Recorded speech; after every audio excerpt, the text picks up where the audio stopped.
बिस्मिल्लाहिर्रहमानिर्रहीम, अस्सलाम वालेकुम नाज़रीन, आप देख रहे हैं प्रोग्राम दिल आज़ार। मैं हूं यासिर रशीद और स्टूडियो मेरे साथ बराजमान है सीनियर तजज़ियाकार राना मोहम्मद अजीम साहब। नाज़रीन, कल के रोज़ पाकिस्तान तहरीक इंसाफ जो है वो खैबर पख्तूनख्वा के अंदर अपना बहुत बड़ा जलसा करना चाहती है और कल के दिन को वो यौम सियाह के तौर पर मनाना चाहती है। उनका बैकग्राउंड ये है कि 8 फरवरी 2024 के जो इलेक्शन थे वो रिग किए गए, हमें हमारी मतलूबा नशस्तें नहीं दी गई जो हमने हासिल की थी और उसके नताइज तब्दील कर दिए गए। इस बुनियाद के ऊपर वो फिर से अपना पावर शो करना चाहती है। उनके मुतालिबात ये हैं कि इलेक्शन ट्रिब्यूनल्स के अंदर लगे हुए हमारे जो केसेस हैं उन पर सुनवाई ना हो सकी, जिसके नतीजे में हमारी नशस्तें कम हो गई, हमारा इंतखाबी निशान हमसे ले लिया गया और हमने उसके बावजूद पाकिस्तान की तारीख में होने वाले इलेक्शन में वाज़ेह अक्सरियत हासिल की, लेकिन अक्सरियत हमें नहीं दी गई।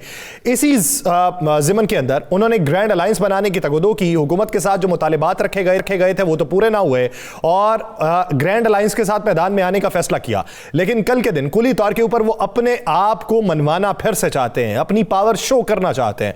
पहले जो थी वो लाहौर में जलसा करने के लिए डिप्टी कमिश्नर से इजाजतनामा तलब किया गया था। लाहौर हाईकोर्ट ने भी डायरेक्शन दी थी कि कल शाम 5 बजे तक आप ये फैसला करके दे दें, लेकिन कल रात तक कोई फैसला डिप्टी कमिश्नर लाहौर की तरफ से नहीं किया गया। इस ज़मन के अंदर पाकिस्तान तहरीक इंसाफ की प्लानिंग क्या होगी? क्या शहर शहर एहतजाज होगा या फिर कोई बड़ा जलसा भी हो सकता है? वो तहरीक जो उन्होंने चलानी है क्या वो मरहलावार होगी? एक अहम सवाल है। दूसरा, एक और अहम डेवलपमेंट आज देखने में यह आई है कि इलेक्शन कमीशन ऑफ पाकिस्तान के नए चीफ कमिश्नर के नामों के ऊपर मुशावरत का आगाज कर दिया गया है। इब्तदाई तौर पे opposition leader senate, opposition leader कौमी असम्बली, उनकी जानिब से खतूत लिखे गए थे वज़ीर आज़म को और स्पीकर साहिबान को और चेयरमैन सेनेट को कि मुशावरत का अमल शुरू कर दिया जाए ताकि वक्त के ऊपर ये तमाम चीज़ें कर ली जाएं। लेकिन वो वक्त तो गुजर चुका। अब नई 26वीं आईनी तरमीम के तनाजुर में ये चीज़ें लिखी गई थी कि जब तक नए चीफ इलेक्शन कमिश्नर की तैनाती नहीं होती, पुराना चीफ इलेक्शन कमिश्नर ही सीट के ऊपर बराजमान रहेगा। 2 मेंबर ऐसे हैं जिनकी भी मुद्दत पूरी हो चुकी है और उसके साथ साथ चीफ इलेक्शन कमिश्नर की भी मुद्दत पूरी हो चुकी है। अब इस ज़मन के अंदर आइंदा क्या होगा? दूसरा, पंजाब के अंदर दौलत मुश्तरका की कॉन्फ्रेंस जो स्पीकर ने मुनाकिद कर रखी है 3 रोज़ा, उससे पाकिस्तान तहरीक इंसाफ ने बायकॉट का ऐलान कर दिया। बैनुल अक़वामी मंजरनामे पर बात करेंगे जहाँ पे इस वक्त सदर आसिफ अली जरदारी साहब और बिलावल भुट्टो साहब जो हैं वो बैरूनी दौरों के ऊपर हैं, तो ये पूरे मंजरनामे में बात होगी। राना साहब की तरफ बढ़ते हैं। राना साहब, क्या समझते हैं कि कल के दिन पाकिस्तान तहरीक इंसाफ सिर्फ अपना पावर शो जो है वो खैबर पख्तूनख्वा तक महदूद रखेगी या उसकी एक बड़ी झलक जो है वो पंजाब में भी दिखाई देगी? बिस्मिल्लाहिर्रहमानिर्रहीम, अस्सलातु वस्सलामु अलैका या सय्यदी या रसूलल्लाह, अस्सलातु वस्सलामु अलैका या सय्यदी या हबीबल्लाह, ताजदारे ख़त्मे नबूवत जिंदाबाद जिंदाबाद। या सर, बात बड़ी सिंपल सी है और बड़ी सादा सी है। कल का दिन जो है वो बड़ा क्लियर और वाज़ेह है कि कल का दिन तहरीक इंसाफ के लिए एक इम्तिहान का दिन है।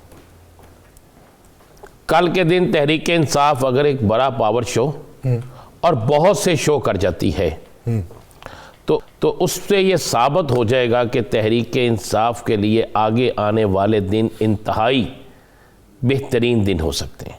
अच्छा। और अगर ये आपस में इख्तलाफात की वजह से या किसी और वजह से ये बड़ा पावर शो नहीं कर सके, अगर ये मुख्तलिफ शहरों में चाहे सख्ती है, नरमी है, गिरफ्तारियां हैं या नहीं गिरफ्तारियां, अगर ये वहाँ पर भी अपना पावर शो ना कर सके, एहतजाज ना कर सके, तो फिर ये बात जहन में रखें कि प्रेशर कम हो जाएगा। कल का दिन तहरीक इंसाफ के लिए इम्तिहान का दिन है। कल का दिन तहरीक इंसाफ के लिए बानी तहरीक इंसाफ इमरान खान की रहाई के हवाले से क्या तारीख होगी, इस हवाले से बड़ा अहम दिन होगा। कामयाब होते हैं या नाकाम, ये कल उन्होंने फैसला करना है और ये फैसला उन्होंने देना है। कारकुन तैयार बैठता है, कायद निकलता है कि नहीं निकलता। MPA MNA टिकट होल्डर कितने लोगों को लेकर निकलते हैं, कितने लोगों को लेकर नहीं निकलते, ये एक इम्तिहान है। अगर तहरीक इंसाफ इस इम्तिहान में पास हो गई तो आपको मार्च तक बड़ी खबर मिल जाएगी, और अगर तहरीक इंसाफ इस इम्तिहान में पास ना हुई तो फिर आपको फिर एक इंतज़ार की सूली पे लटकना पड़ेगा। अच्छा राना साहब, एक चीज़ ये बताइए कि जुनैद अकबर ख़ान और अली अमीन गंडापुर में बुनियादी फ़र्क क्या है बतौर पार्टी सदर खैबर पख्तूनख्वा? हाँ, अली अमीन गंडापुर थे 7 वज़ीर आला बतौर वज़ीर आला जब वो कोई जलसा करते थे, जुलूस करते थे, तो अपोजिशन की तरफ से तमाम तोपों का रुख उनकी तरफ होता था। हाँ, सरकारी मशीनरी का इस्तेमाल। सरकारी मशीनरी का इस्तेमाल, फलां है, सरकारी मुलाजमीन है, फलां है, फलां है, फलां है। उसके अलावा कि एक वज़ीर आला को ये अल्फाज नहीं अदा करने चाहिए। जबकि मैंने इसी मुल्क के अंदर, इसी लाहौर शहर के अंदर बाटी चौक में लोगों के कपड़े उतारकर लटकाने का ऐलान होते भी देखा है, सर पक्का बार घसीटने का ऐलान करते हुए भी देखा है, और उस वक्त भी हाकिम वक्त थे वो पंजाब में। तो यार ये तो मैं देखा है। लेकिन चूंकि KPK में हो, अब जुनेद अकबर पे मैं आपको एक बात बता दूं, हालांकि मेरा अली अमीन गंडापुर से अच्छा ताल्लुक है, लेकिन जुनेद अकबर एक वर्कर है। ये पहली दफ़ा KPK में हुआ है यासर कि उसने कन्वेंशन से पहले हर डिवीज़न में गया। फ़र्क ये है कि अब काम एक तो तकसीम हो गया। हाँ, यानी उन पे जिम्मेदारी नहीं, एक काम तकसीम हो गया, और दूसरा वो एक ग्रुपिंग का तासर ख़त्म हो गया, और तीसरा बड़ा सीधी सी बात है, नाम, वोट, सपोर्ट इमरान खान। इससे बढ़ के अगर आप कहें कि अली अमीन गंडापुर का ज़ाती वोट बैंक है, वो होगा, कितना होगा, शायद उससे वो कभी इलेक्शन भी ना जीत सकें। जुनेद अकबर का कितना होगा, शायद उससे वो कभी इलेक्शन ना जीत सकें। ये सब इलेक्शन जीतते हैं इमरान खान के नाम से, इमरान खान के वोट से, इमरान खान के नज़रिए से। इमरान खान का नाम साथ जुड़ता है तो ये जीतते हैं। तो आप इस अंदाज़ा लगा लें, या सिर्फ 24 घंटे नहीं रह गए। लेकिन जुनेद साहब के पास तो अब एक वफाकी वज़ीर के बराबर ओहदा भी तो है ना, क्योंकि चेयरमैन पब्लिक अकाउंट्स कमेटी बने, तो ओहदा तो उनके बराबर ही होता है। सर ओहदा तो है कि आप इस मुल्क में ओहदों की कदर समझते हैं? अपोजिशन लीडर का ओहदा उससे बड़ा होता है। उसे आप अडियाला जेल के बाद पकड़ते हैं, पकड़ के हिरासत में ले लेते हैं। अपोजिशन लीडर सेनेट उसको आप ले लेते हैं, पंजाब के अपोजिशन लीडर को ले लेते हैं। कौन से ओहदे की बात कर रहे हैं आप तो मुझे समझ नहीं। यासर साहब, मुझे ना लगता है किसी दिन ना आप ये कॉफ़ी पी के ना आपका दिमाग जो होता है वो गड़बड़ा जाता है, उल्टा चल पड़ता है। नहीं, उल्टा तो पहले दिन से चलता था, लेकिन अब गड़बड़ा जाता है। मुझे बताए ना कौन सा होता ये अल्फाज वापस चले, मैं ये अल्फाज हज़फ कर लेते हैं, पी का भी आ जाए। बात ये है कि मुझे बताए ना कौन सा होता, किसके पास कौन से ओहदे का इख्तियार है? चेयरमैन सेनेट के पास है। चेयरमैन सेनेट के पास है। क्या सेनेट के पास है? चेयरमैन सेनेट के पास। चलो मुझे बता देना जरा, वो देखें, क्या इजाज चौधरी आ गया? वो देखें, उन्होंने बाद में क्या नाम है, सदारत भी नहीं की। यार सदके जावा, तुहानू छुट्टी चाहिए, उन्हें मिलती नहीं, तुसीं क्या चलो छुट्टी कर लीए, मौजा मस्ती करिए। आप फ्री नहीं यार धरते? वाह भाई वाह, मैं सदके जावा तेरे तो। ओ भाई, परवेज लाई सूबे का वजीर आला था, हमजा शहबाज साहब कौन सा रुकनी असम्बली था जिसके उसने ऑर्डर जारी नहीं किए? क्रेडिट जाता परवेज लाई को। कई रोज वो लोग फ्लैटी होटल में रहते थे जहां पे इजलास होता था। हालांकि पार्टी प्रेशर के बावजूद उस बंदे ने स्टैंड लिया अपने अरकानी असम्बली के लिए।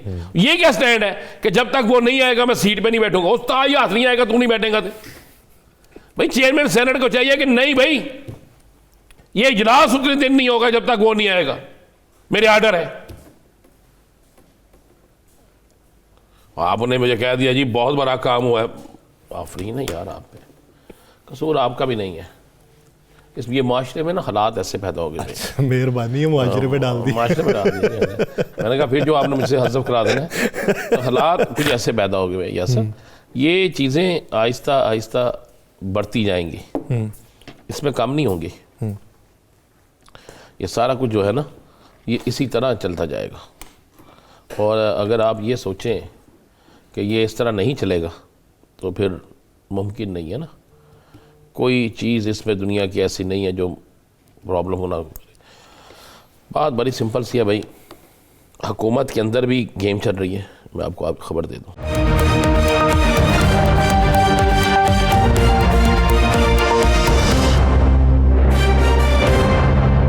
पीपल्स पार्टी अपनी गेम बनाने में है। ये क्या रिवाज है? मुझे एक रिवाज बताए ना। बहुत बड़ा काम है चाइना जाना आपका, चाइनीज़ सदर का मिलना, चाइनीज़ वज़ीर आज़म का मिलना, मुआहदों पे साइन होने। लेकिन क्या चारों सूबों के वज़ीर आला जा सकते थे साथ के? नहीं जा सकते थे। किस सूबे का वज़ीर आला गया? सिंध का। पंजाब का क्यों नहीं गया? बलोचिस्तान का क्यों नहीं गया? KPK का क्यों नहीं किया?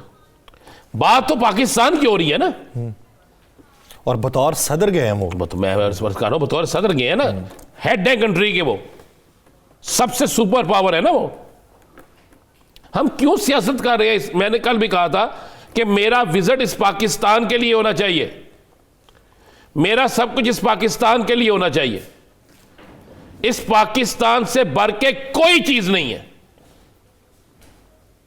बिलावल साहब अमेरिका गए, क्या उनके साथ एक पूरा डेलीगेशन नहीं होना चाहिए? तस्वीर आई हैं सर, वो ट्रंप साहब क्या कर रहे हैं? रोस्ट्रम पे हैं, तो वो फर्स्ट रो में बैठे हुए हैं, तो वो तस्वीर आई है कि जी फर्स्ट रो में ही हैं, इब्तदाई टेबल्स पे ही बैठे हुए हैं वो। खातूत मिलाया नहीं, ये वाली नहीं अभी तक आई। कुछ जबी शबी भाई है ना, एक मिलते बड़ा जबी शबी पाँदियाँ ने बड़े गर्मजोशी के साथ, गर्मजोशी के नाल। मैं गर्म महसूस नहीं करता, मौसम उत्थे हो जाएगा। तो ये होया कोई तो मन भी दे छो, मैं भी चला जाता, मन वीज़ा लवा दे। वीज़ा वैसे मेरा लगे है अमेरिका का जी। नहीं तुसी जरा लवान दे हो, ये नहीं लगना अल्लाह वालों लगना है, उधर जो अल्लाह ताला साथ ने जाना है, उसके लिए तो सब ने जाना है एक दिन। लेकिन यहाँ से साहब बात यह है, हमें अपने वतन से आगे कोई चीज़ नहीं होनी चाहिए, ना सियासत ना कोई चीज़। अब शहबाज शरीफ साहब जाएंगे तो मरियम साहब साथ चले जाएंगी, ठीक है।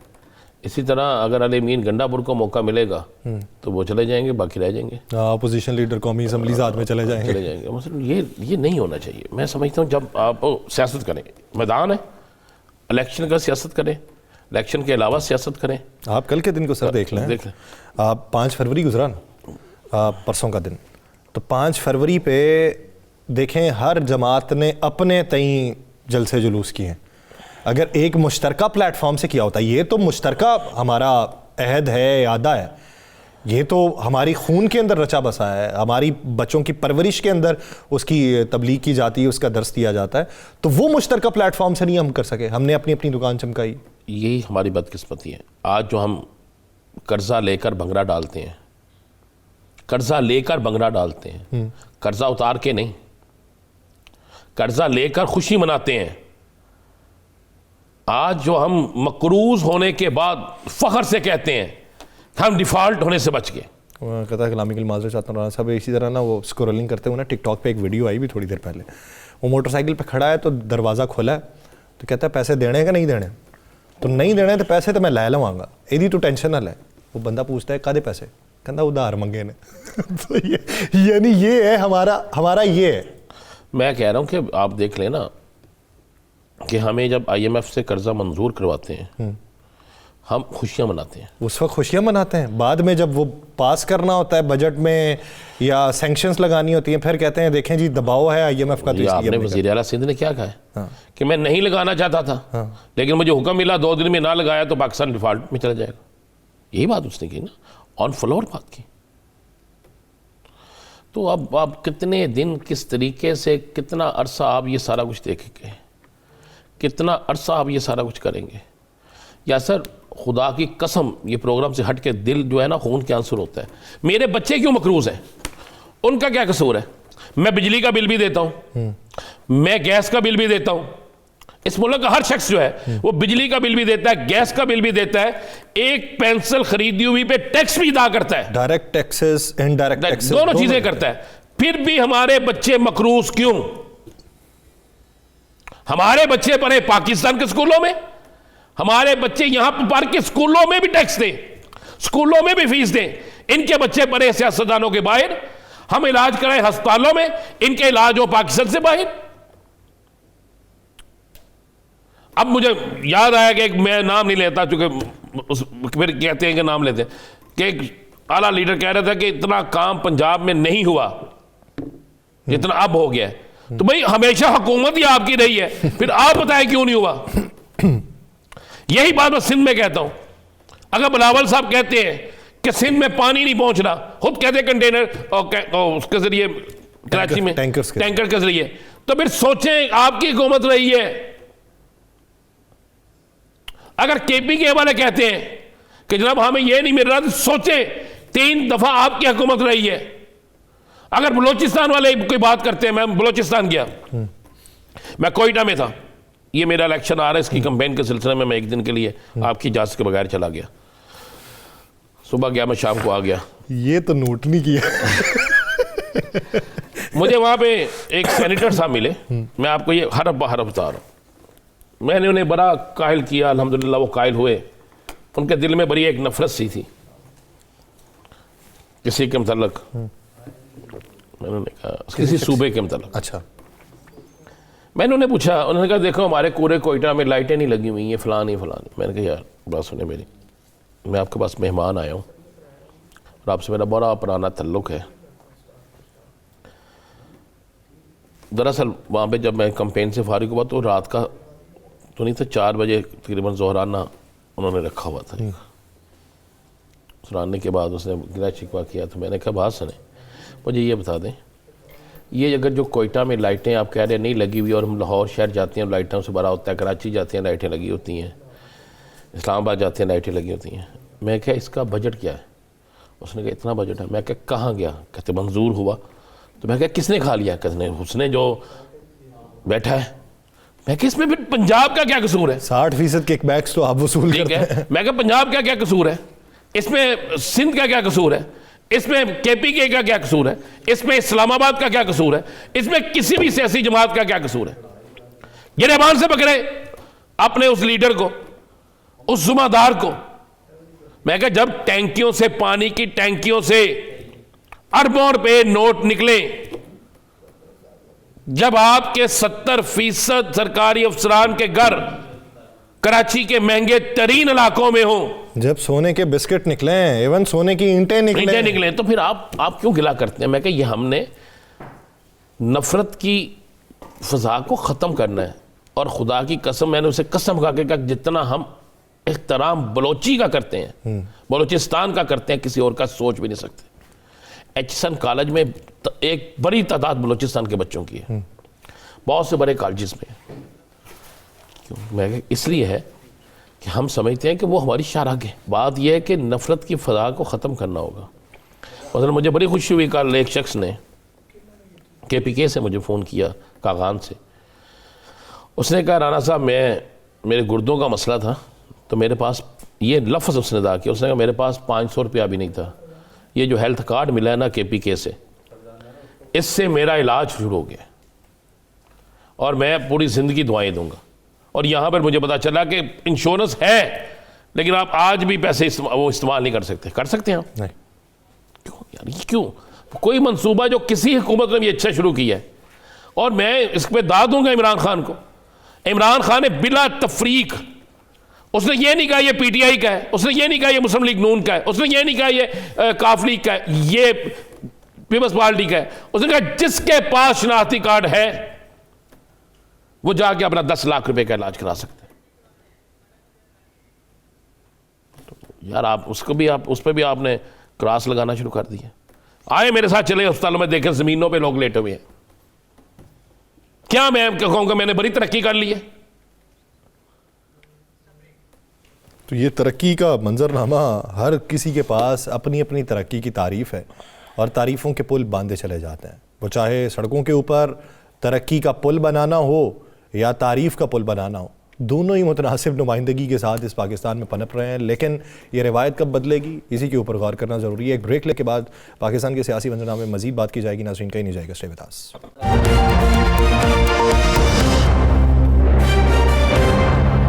पाकिस्तान तहरीक इंसाफ के रहनुमा शाहिद खटक साहब ने हमें ज्वाइन किया है।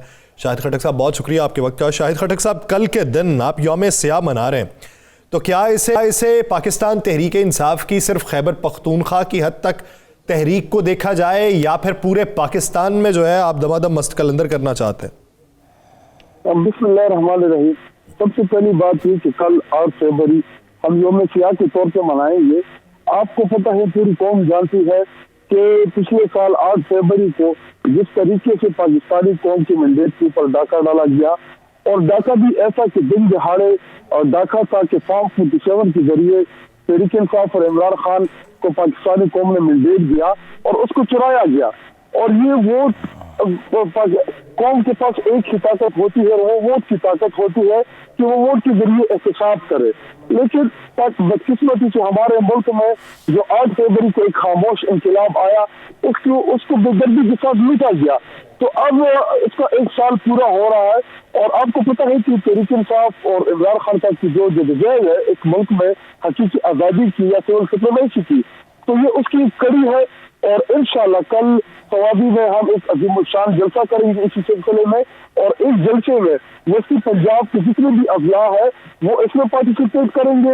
बाकी पंजाब के जो रीजन है वो अपने अपने जिले और अपने अपने हल्कों में प्रोटेस्ट करेंगे। हमने मीनार पाकिस्तान में एप्लीकेशन दिया जलसे के लिए, लेकिन इंतजामिया जो है वो डर गई है, क्योंकि उसके ऊपर जो 47 के जरिए चीफ मिनिस्टर बैठी हुई है, क्योंकि वो वोट के जरिए आई नहीं हो तो वहाँ पे जमहूरी अकदार है नहीं और जमहूरी रवैया है नहीं, तो इसलिए उन्होंने इजाजत नहीं दी। तो अब पंजाब में हम प्रोटेस्ट करेंगे और सवाली में हम अजीमुशान जलसा करेंगे इंशाल्लाह।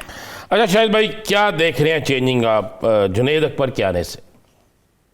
जी देखिए, जुनैद अकबर, इमरान खान साहब की जो भी चॉइस होगी, इमरान खान साहब जिसको भी मसालार के तौर पे आगे करेंगे, जिसको भी पार्टी की जिम्मेदारी देंगे, अली अमीन गंडापुर साहब जो है वो हमारे चीफ मिनिस्टर है, और जुनैद अकबर को इमरान खान साहब ने अपॉइंट किया एज अ प्रोविंशियल प्रेसिडेंट, तो पूरी पार्टी उनको फॉलो करेगी, हमारा कारकुन फॉलो करेगा। और जुनैद अकबर जो है वो पुराने पार्लियामेंटेरियन है, इससे पहले 2 दफा एमएनए रह चुके हैं, उनका एक्सपीरियंस है। इमरान खान साहब के साथ उनकी जो जदोजहद है वो 27-28 साल जदोजहद है तहरीक इंसाफ में, वो एक छोटा सा कारकुन था। इमरान खान साहब ने और तहरीक इंसाफ ने उसको बड़ी इज्जत दी, और यही तवक्को है कि वो पार्टी को, जमात को खैबर पख्तूनख्वा में मजीद फाल करेंगे और बेहतरीन अंदाज से इस पार्टी को चलाएंगे। अच्छा, अब शाहिद खट्टिक साहब, जिस तरह बुनियादी तौर पर उन्होंने सवाल पूछा कि गंडापुर साहब की निस्बत जुनैद अकबर साहब पार्टी को किस हद तक मुनज़्ज़म कर सकते हैं, क्योंकि गंडापुर साहब के ऊपर जिम्मेदारी बतौर वज़ीर आला भी थी, और एक तरफ उधर तवज्जो देना, फिर पार्टी पे तवज्जो देना, फिर बहुत सारे लोगों का ये रहना कि उन्हें वक्त नहीं दिया जाता या उनकी गुजारिशात नहीं सुनी जाती क्योंकि वज़ीर आला मसरूफ़ रहते थे। तो अभी हालिया इस जलसे के लिए जुनैद अकबर साहब ने प्लानिंग के अंदर क्या तब्दीली की? जी देखिए, पहली बात यह कि अली अमीन गंडापुर साहब इससे पहले हमारी सूबाई सदर थे जब वो चीफ मिनिस्टर नहीं थे, और मैं आपको थोड़ा सा अगर माजी की तरफ ले जाऊं तो अली अमीन गंडापुर साहब ने बड़ी ही मुश्किल टाइम में, बड़ी ही मुश्किल दौर में, अगर सूबाई सदर जब परवेज खटक और ये सारे पार्टी छोड़ के चले गए, तो अली अमीन गंडापुर साहब ने पार्टी की सदारत को संभाला, बड़े बेहतरीन अंदाज में पार्टी को चलाया, और फिर तब मेजॉरिटी से तहरीक इंसाफ इक़्तिदार में आई, तो वो तमाम की तमाम प्लानिंग जो थी उसमें अली अमीन गंडापुर साहब का बड़ा ही इंपॉर्टेंट रोल था टिकटॉक के अंदर। और इसके हट के कि जब जमात अंडरग्राउंड थी, बड़े मुश्किल हालात में थे, तो अली अमीन गंडापुर साहब उस पार्टी का सहारा बने, अली अमीन गंडापुर ने कंधा दिया, तो उन्होंने बड़ी ही बेहतरीन अंदाज से चलाया। और जब वो चीफ मिनिस्टर बने और सूबाई सदर भी थे, तो देखिए इससे पहले जो तकब्बुर करने वाले, जो गरूर करने वाले लोग थे, उन्होंने कहा कि आप इस्लामाबाद नहीं आ सकते। तो अगर आपको याद हो 8 अक्टूबर को तहरीक इंसाफ ने इस्लामाबाद में एंट्री मारी और तारीख का सबसे बड़ा मार्च किया, और 8 अक्टूबर के दिन ही हम उधर इस्लामाबाद पहुंचे। उसके बाद इन्होंने दावा किया कि अटक क्रॉस नहीं करेंगे। तो 24 से लेकर 24 नवंबर को जब हम निकले, 24 नवंबर के दिन 25 की रात को हम इस्लामाबाद में एंट्री मार चुके थे। तो अली अमीन गंडापुर साहब ही उस तहरीक को लीड कर रहे थे, बावजूद इसके कि आखिर में उनको गोलियां चलानी पड़ी, गोलियों का सहारा लिया इन लोगों ने, हमारे कारकुनान को शहीद किया, हमारे कारकुनान को पकड़ा, दर्ज किया। इन तमाम मुश्किलात के बावजूद अली अमीन गंडापुर साहब ने बड़ी दलील के साथ पार्टी को लीड किया। लेकिन अभी चूंकि पार्टी की कमान जो है एज सूबाई सदर वो जुनैद अकबर के पास है और गवर्नमेंट को लीड अली अमीन गंडापुर कर रहे हैं, तो दोनों जो है उनकी आपस में एक अच्छी कोऑर्डिनेशन होगी। इंशाल्लाह आप देखेंगे कि हमारी पार्टी इसे मजबूत भी होगी, फाल भी होगी, और वो लोग जिनको वक्त न मिलने का गिल्ला था या वो तकाजा करते थे सूबाई सदर से मिलने के लिए, तो अभी वो इशू भी खत्म हो जाएगा। अली अमीन गंडापुर साहब जो है वो हुकूमत भी देखेंगे और वो पार्टी के बुनियादी कारकुन है, हमारी ही पार्टी की चीफ मिनिस्टर है, तो वो दोनों तरफ तवज्जो देंगे। लेकिन ये प्रेशर जिससे तंजीमों को देखना, इन मामलात को देखना, तो वो प्रेशर उनसे कम हो जाएगा। वो अभी जुनैद अकबर के पास चला गया है। बाकी अली अमीन गंडापुर साहब जो है इस जलसे में अपनी भरपूर पार्टिसिपेशन भी कर रहे हैं। उन्हें तमाम MNA, MPs तमाम कारकुनान को अपनी तरफ से भी हिदायत जारी की है कि कल का जलसा जो है ये हमने कामयाब कराना है। और उसी सिलसिले में मैं अभी भी एक मीटिंग से उठ के आया हूँ जिसमें हमारे तमाम जिले के कारकुनान तंजीमें MPL MNL हमने मिलकर प्लानिंग की और कल इंशाल्लाह हम करक से भी बहुत बड़ा काफिला लेके जाएंगे। इसी तरह तमाम अजला से बड़े बड़े काफिले जो है वो कल के सवाबी जलसे को जारी करेंगे। शाहिद साहब, शाहिद भाई एक सवाल करना चाहूँगा, चूँकि मुझे पता है कि पूरी इलेक्शन कैंपेन में आपको कितनी दिक्कत का खासकर आपको सामना करना पड़ा, बाकी लोगों को भी था। आपका मुकाबला भी बड़े आदमी से था। 7 फरवरी एक साल पहले आपने सोचा था कि 8 फरवरी को खामोश इंकलाब आएगा? ये देखिए, अगर मैं आपको अपने हल्के की स्थिति से बात करूं या पिछले 2-2.5 साल जो कैंपेन चली तहरीक इंसाफ की या इमरान खान साहब ने जो हकीकी आज़ादी का नारा बुलंद किया और पाकिस्तानी कौम ने उसके ऊपर लबैक कहा, तो अंदाजा तो हम यही था कि इंशाल्लाह पाकिस्तान में एक खामोश इंकलाब आएगा। वो कि मुश्किलात से मुक़्तदर हल्के हमें आने नहीं दे रहे थे, हमारे पोलिंग एजेंट्स को नहीं छोड़ रहे थे इलेक्शन के डे। हमारे साथ मैं आपको क्या क्या कहानियां सुनाऊं जो हुआ हमारे साथ 9 मई की आड़ में। लेकिन एक लीडर इमरान खान साहब, उसको बड़ा पुख्ता उसका यकीन था, ईमान था और उसको अपने कौम के ऊपर एतमाद था। वो बार बार हमें जेल से भी यही पैगाम भिजवा रहे थे कि आप लोग देखेंगे कि इंशाल्लाह पाकिस्तानी कौम जो है वो हकीकी आज़ादी का बयानिया समझ चुके हैं, उनको पता है कि हकीकी आज़ादी क्या है। तो जब हम उनके पैगाम आता था जेल से तो हमारा यकीन मजीद भी पुख्ता होता था। लेकिन कभी कभार डर भी होता था कि जी ये मुक़्तदर हल्के जो है ये खुद को बड़ा ताकतवर समझते हैं, ये आईन और कानून के खुद को बालातर समझते हैं। तो हमें यही था कि ये करेंगे क्योंकि सिग्नल भी बनते, तो हम अंदाजा था कि ये कुछ ऐसी वारदात डालेंगे कि शायद हम उसको ना पकड़ सके। लेकिन पाकिस्तानी कौम जिस तरीके से निकली, जिस तरीके से उन्होंने वोट डाला, आपको पता है कि मैंने 1,32,000 वोट किया है और मेरे मुखालिफ जो दूसरा कैंडिडेट है उसको 32,000 वोट पड़े।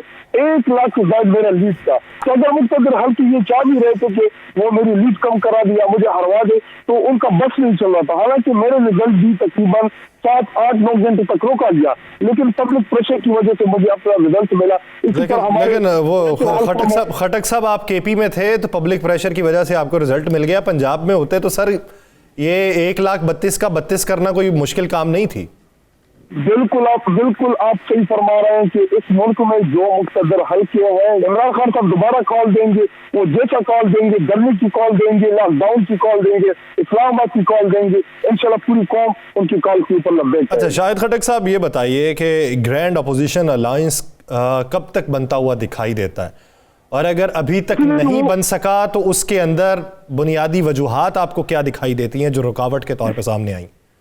जी देखिए, पहली बात ये कि ग्रैंड अलायंस की जो जिम्मेदारी है वो असद कैसर साहब को हमारे चेयरमैन इमरान खान साहब ने दी है, तो वो तमाम मामलात तो वो खुद ही देखते हैं।